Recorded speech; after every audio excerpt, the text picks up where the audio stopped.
மனம் மகிழ வாழ்த்தோடு வணக்கம். வெல்கம் டு வாங்க கதை படிக்கலாம். இன்னைக்கு நம்ம பார்க்க போகிற கிரேக்க நாடோடி கதை என்னன்னா, தாடி இல்லாத மனிதன்.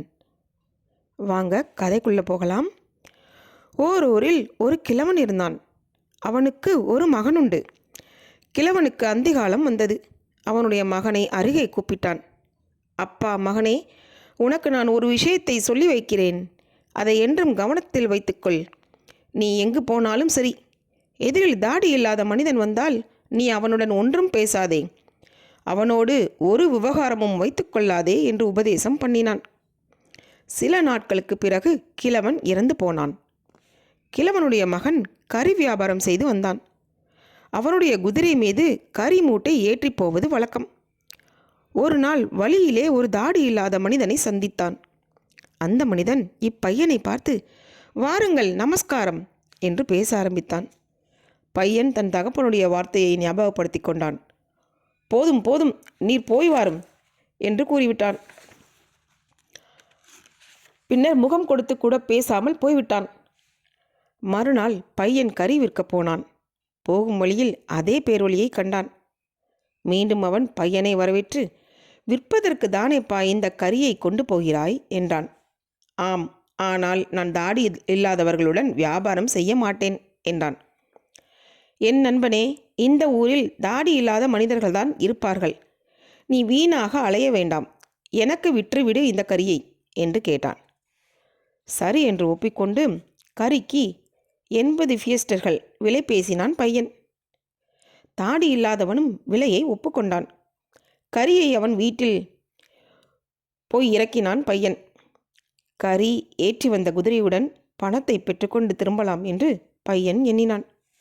குதிரை லகானை பிடித்துக்கொண்டு தாடி இல்லாதவனை பார்த்து பணத்தை கேட்டான். நான் கறியை வாங்கினேன், குதிரையுடன் தான் விலை பேசினேன், ஆகவே குதிரையும் என்னுடையது என்றான் அவன். பையன் எவ்வளவோ பேசியும் கேட்கவில்லை. பையன் கடைசியில் பணத்தை வாங்கி கொண்டு குதிரையை விட்டுவிட்டு போனான். பையன் வீட்டுக்கு போனான். என்ன செய்வது என்று யோசித்தான். ஒரு கோவேறு கழுதையை பிடித்து அதன் மீது கரிமூட்டைகளை ஏற்றினான். கையில் சில பொற்காசுகளை எடுத்துக்கொண்டான். முன்பு போன பாதையிலே போனான். தூரத்திலே தாடி இல்லாத மனிதன் வருவதைக் கண்டான். கழுதையின் பின்புறத்தில் சில பொற்காசுகளை அடைத்தான். தாடி இல்லாதவனும் அவ்வழியே வந்தான். மறுபடியும் பையனை ஏய்க்கலாம் என்று எண்ணினான். இந்த கரிச்சுமையை எனக்கு விற்க மாட்டாயா என்று கேட்டான். ஐயா, இது பழைய குதிரை மாதிரி அல்ல, பொற்காசுகளை விட்டையிடும் குதிரையாச்சே, இதை எப்படி விற்பது என்றான் பையன். அப்பொழுது கழுதை விட்டையிட்டது. அதிலே பொற்காசுகளும் விழுந்தன.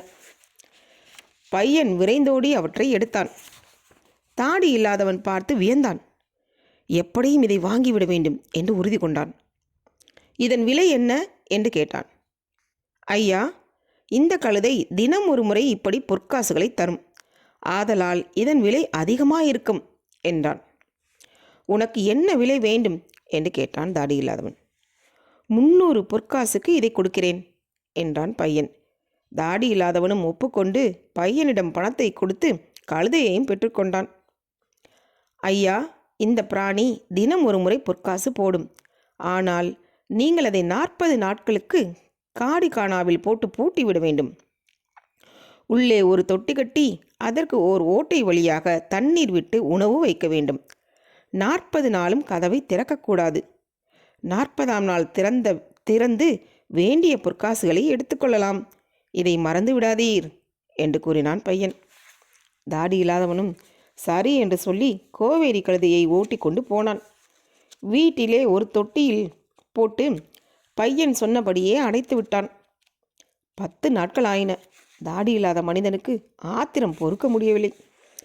கதவு சந்து வழியாக தொட்டியை உற்று பார்த்தான். கோவேறு கழுதை கீழே கிடந்தது.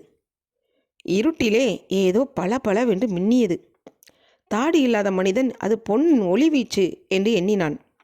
உண்மையில் அது கோவேரி கழுதையின் கால் லாடம். வெகு சந்தோஷமாக தன் பெண்ஜாதியிடம் போய் சொன்னான். நாட்கள் 40 கழிந்தன.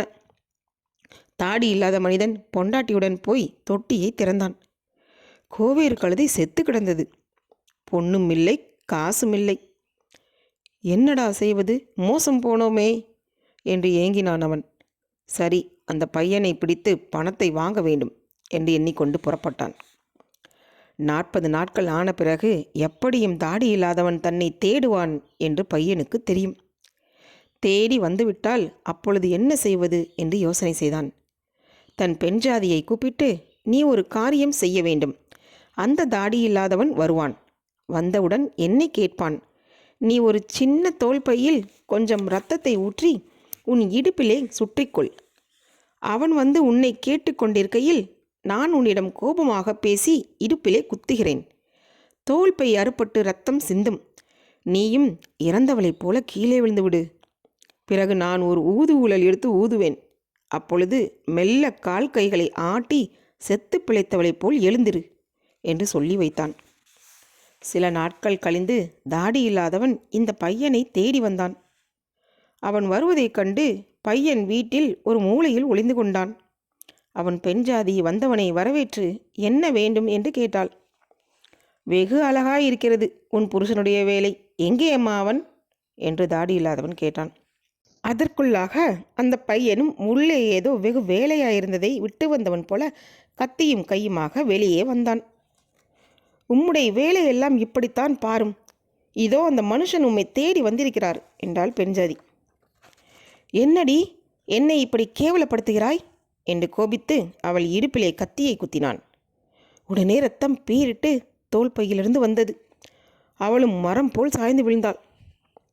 அது கிடக்கிறது சனியன், வாருமையா, தாடி இல்லாத பெரியாரே, என்ன விசேஷம் என்றான் பையன். அப்பா, உன் கோபம் பெரிதாயிருக்கிறதே. ஆத்திரப்பட்டு பெண்ஜாதியையே கொன்று விட்டாயே. உன் கோவேறு கழுதை ஒரு பொற்காசும் போடவில்லை. 40 நாள் கழித்து பார்த்தேன், இறந்து கிடந்தது. என்னை ஏமாற்றி விட்டாயே என்றான். நீர் என்ன செய்தீர்? அப்படியே ஆகாரம் தந்தீர் என்றான் பையன். ஓட்டை வழியாக தண்ணீர் விட்டு தீனியும் போட்டேன் என்றான் தாடி இல்லாதவன். நன்றாய் இருக்கிறது. அப்படி யாராவது தண்ணீர் ஊட்டலாமா? தண்ணீர் அதிகமாகிவிட்டது. அதனால் தானே என் அருமை பொன்கழுதை இறந்தது. வளர்க்க தெரியாத உம்மிடத்தில் விட்டது தவறு என்று கூறிக்கொண்டே கீழே விழுந்து கிடந்த பெண் ஜாதியை நோக்கினான்.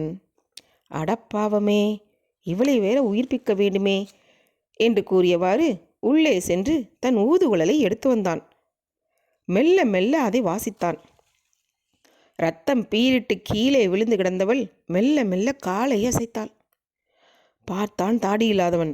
அடே அப்பா, இந்த பையன் கையில் இருக்கும் குழல் அபார சக்தி வாய்ந்தது போலிருக்கிறதே. அதை நாம் வாங்கி போக வேண்டும் என்று எண்ணினான். பெண்ணும் உயிர் பெற்று எழுந்தாள். தாடி இல்லாதவன் பையனை பார்த்து, தம்பி, போனது போகட்டும். இப்பொழுது உன் பெண்சாதியை எழுப்பினாயே, அந்த குழலை எனக்கு தருவாயா என்று கேட்டான். நான் எப்படி அதை தருவது? நீரே பார்த்தீர், அது உயிர் பிச்சை தருவதல்லவா என்றான் பையன். நீ கேட்கும் பணம் தருவேன், கொடு என்றான் தாடி இல்லாதவன். பையன் சற்று யோசித்து, சரி, 200 பொற்காசு தந்தால் உமக்காக கொடுத்து விடுகிறேன் என்றான். தாடி இல்லாதவனும் சரி என்று ஒப்புக்கொண்டு அந்த குழலை விலை கொடுத்து வாங்கி சென்று விட்டான். வீட்டுக்கு போனான் தாடி இல்லாதவன். பெண்ஜாதியிடம் தான் வாங்கி வந்த குழலின் கதையை சொன்னான். அடப்பாவமே, மறுபடியும் உம்மை அந்த பையன் ஏமாற்றி விட்டான் என்று இடித்தாள் அவன் பெண்ஜாதி. உனக்கு என்ன தெரியும் இதன் சக்தி என்றான் தாடி இல்லாதவன். பேச்சு வலுத்தது. கூட்டம் கூடியது. பார்த்தான் தாடி இல்லாதவன். தனக்கு கிடைத்துள்ள குழலின் அபார சக்தியை காண்பிக்க இதுவே சமயம் என்று நினைத்தான். உடனே ஒரு கத்தியை எடுத்தான். தன் பெண்ஜாதியின் இடுப்பிலே குத்திவிட்டான். அவளும் படுகாயப்பட்டு கீழே விழுந்து உயிரிழந்தாள்.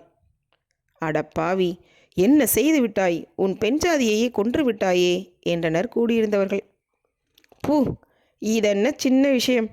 இதோ பாருங்கள், அவளை பிழைக்க வைத்து விடுகிறேன் என்று கூறிக்கொண்டு வாங்கி வந்த குழலை எடுத்தான் தாடி இல்லாதவன். அதை ஊதி வாசித்தான். மெல்ல வாசித்தான். வேகமாக வாசித்தான். தலையை ஆட்டி ஆட்டி வாசித்தான். பெண்ஜாதியின் காலை பார்த்தான், கையை பார்த்தான். ஒன்றும் அசையவில்லை. கூடியிருந்தவர்கள் இவன் தலையாடுவதை மட்டும் பார்த்தனர். சரி, இவனுக்கு சரியான பித்து பிடித்து விட்டது பெண் ஜாதியை கொன்றுவிட்டு அவளை பிழைக்க வைக்கிறேன் என்று குழல் எடுத்து கூத்தாடுகிறான். போதும் போதும், இவனை சும்மா விட்டால் இன்னும் யாரையாவது கொன்று விடுவான். குழலை எடுத்து ஊதி பிழைக்க வைப்பேன் என்று சொல்வான். ஆதலால் இவனை பிடித்து பத்திரமாக பாரா போட்டு அடைத்து வைக்க வேண்டும் என்றனர். அவ்வாறே அவனை காவலில் வைத்துவிட்டனர். இதற்கெல்லாம் காரணம் முதலில் பையனை ஏமாற்றி குதிரையை வாங்கியதன் விளைவு என்று நினைத்து வருந்தினான் தாடியில்லாதவன். ஹாய் ஃப்ரெண்ட்ஸ், இந்த கதையிலேருந்து நம்மளுக்கு தெரிஞ்ச நீதி என்னென்னா, நம்ம யாரையும் லைஃப்பில் ஏமாற்றக்கூடாது. நம்மளுக்கு கிடைத்ததை கொண்டு சந்தோஷமாக வாழணும். மீண்டும் அடுத்த ஒரு கதையில் உங்களை சந்திக்கும் வரை உங்களிடமிருந்து விடைபெறுவது தீபா. நன்றி, வணக்கம். என்னுடைய கதைகள் உங்களுக்கு பிடிச்சிருந்துச்சுன்னா ப்ளீஸ் சப்ஸ்கிரைப் பண்ணுங்கள், லைக் பண்ணுங்கள் அண்ட் ஷேர் பண்ணுங்கள். Thank you very much.